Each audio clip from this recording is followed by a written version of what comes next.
मुंबई शहर की रातें वैसे तो अपनी चहल पहल के लिए मशहूर हैं, लेकिन उस रात कुछ अजीब सा माहौल था। बारिश की बूंदें जमीन पर गिरते ही धूल की खुशबू हवा में घुल गई थी। शहर के एक कोने में स्थित वर्सोवा बीच पर एक अजीब घटना होने वाली थी। शाम का समय था और पुलिस इंस्पेक्टर करण मेहरा अपने घर लौट रहे थे। अचानक उनके फोन की घंटी बजी।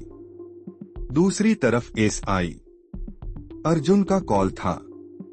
सर, वर्सोवा बीच पर एक लाश मिली है, हमें तुरंत वहां पहुंचना होगा, अर्जुन ने गंभीर आवाज में कहा। करण ने तुरंत अपनी कार का रुख बीच की ओर मोड़ दिया। वहां पहुंचते ही उन्होंने देखा कि एक महिला की लाश पड़ी थी, जिसका चेहरा पूरी तरह से बिगड़ा हुआ था। उसकी पहचान करना मुश्किल था। पास ही में एक लाल रंग का रुमाल और एक सुनहरा कंगन मिला। जांच के दौरान करण ने महसूस किया कि महिला का एक पैर थोड़ा अजीब मुद्रा में था, जैसे किसी ने उसे संदेश देने के लिए सेट किया हो। अचानक करण को एक नोट मिला, जो किसी प्लास्टिक बैग में लाश के पास रखा था। नोट में लिखा था, यह तो बस शुरुआत है, असली खेल अभी बाकी है। करण ने लाश की जांच की और पाया कि महिला की उम्र करीब 30 साल के आसपास थी। उसकी जेब से एक छोटा सा डायरी मिला। डायरी में कुछ अजीब से नोट्स थे, जो किसी गुप्त भाषा में लिखे हुए थे। करण को समझ नहीं आया कि ये नोट्स क्या कह रहे हैं, लेकिन उसे ये महसूस हुआ कि ये हत्या कोई साधारण घटना नहीं है। अर्जुन ने करण से कहा, सर, हमें इस डायरी को डिकोड करने की जरूरत है। शायद इसमें हत्यारे का सुराग हो। करण ने तुरंत ही अपने दोस्त और code breaker doctor Anita Singh से संपर्क किया। अनीता ने डायरी को देखा और कहा, करण, ये गुप्त भाषा काफी पुरानी है। इसे डिकोड करने में थोड़ा समय लगेगा, लेकिन मैं पूरी कोशिश करूंगी। डायरी के पन्नों पर कुछ खास प्रतीक बने हुए थे, जो प्राचीन सभ्यता के लगते थे। एक पन्ने पर एक कंकाल का चित्र था, जिसके हाथ में वही सुनहरा कंगन था, जैसा लाश के पास मिला था। करण को लगने लगा कि इस डायरी और कंगन का संबंध किसी पुराने रहस्य से है। अभी पहला मामला सुलझा भी नहीं था कि शहर के दूसरे कोने में एक और हत्या हो गई। इस बार लाश एक युवक की थी, जिसका चेहरा भी बुरी तरह से बिगाड़ा हुआ था। लाश के पास से वही लाल रुमाल और सुनहरा कंगन मिला। करण को अब यकीन हो गया कि ये हत्याएं एक सीरियल किलर की करतूत हैं। करण और अर्जुन ने इस मामले को गंभीरता से लेना शुरू किया। उन्होंने सभी पुराने मामलों की फाइलें खंगाली और पाया कि पिछले 3 महीने में इसी तरह की 4 हत्याएं हो चुकी थीं, लेकिन पुलिस को कोई ठोस सुराग नहीं मिला था। इस बार लाश के पास एक अजीब सा टेप रिकॉर्डर मिला।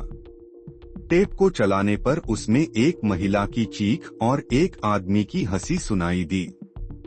करण ने टेप की आवाज की जांच करवाई और पाया कि वह हंसी किसी प्रोफेशनल आर्टिस्ट की थी, जिससे पता चला कि हत्यारा सिर्फ मानसिक रूप से विक्षिप्त नहीं था, बल्कि एक योजनाबद्ध तरीके से काम कर रहा था। करण और अर्जुन ने शहर के सभी अपराधियों की सूची बनाई और उनमें से एक नाम पर खास ध्यान दिया। विजय ठाकुर, जो कि एक पूर्व अपराधी था, हाल ही में जेल से बाहर आया था। विजय का नाम कई हत्या के मामलों में आ चुका था, लेकिन सबूतों की कमी के कारण उसे हमेशा बरी कर दिया जाता था। करण और अर्जुन ने विजय के घर पर छापा मारा। वहां उन्हें विजय का कोई सुराग नहीं मिला, लेकिन एक कमरे में कुछ तस्वीरें और नोट्स मिले। तस्वीरों में उन्हीं लोगों की तस्वीरें थीं, जो मारे गए थे। नोट्स में लिखा था, मैं तुम्हें ढूंढ निकालूंगा, चाहे कुछ भी हो जाए। कमरे में एक गुप्त तहखाना मिला, जिसमें कई पुराने हथियार और जहर की बोतलें थीं।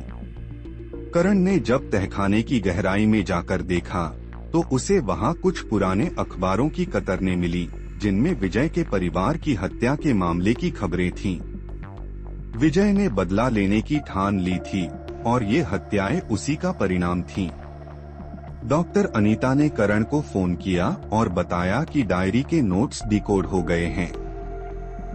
नोट्स में लिखा था, मुझे विश्वासघात से नफरत है। जिसने मुझे धोखा दिया उसे इसकी सजा मिलेगी।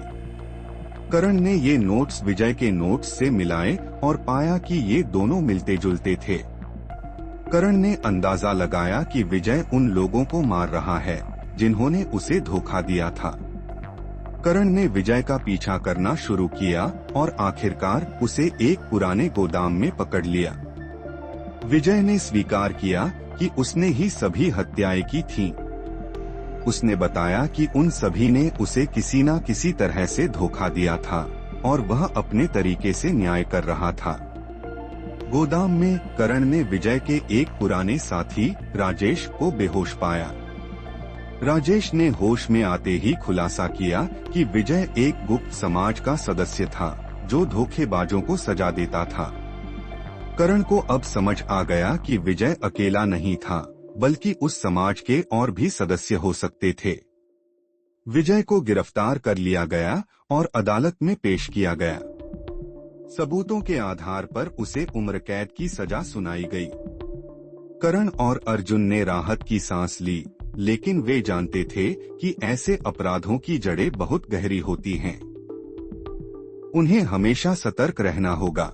करण ने विजय के गुप्त समाज के बारे में और जानकारी जुटाने की ठान ली। उसे पता चला कि समाज का नेता मिस्टर कपूर शहर का एक बड़ा व्यापारी था। करण और अर्जुन ने मिस्टर कपूर का पीछा करना शुरू किया और पाया कि वह कई और हत्याओं की योजना बना रहा था।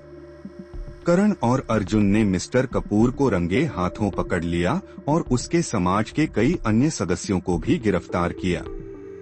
शहर में एक बड़ा आपराधिक गिरोह का पर्दाफाश हुआ और कई निर्दोष लोगों की जान बची। मुंबई की रातें फिर से चहल पहल से भर गईं, लेकिन करण और अर्जुन के लिए हर रात एक नई चुनौती बनकर आती रही।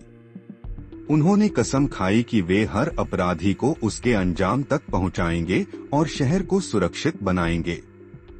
इस तरह करण और अर्जुन ने अपनी काबिलियत और हिम्मत से एक खतरनाक सीरियल किलर और उसके गुप्त समाज को पकड़कर शहर में न्याय की जीत हासिल की।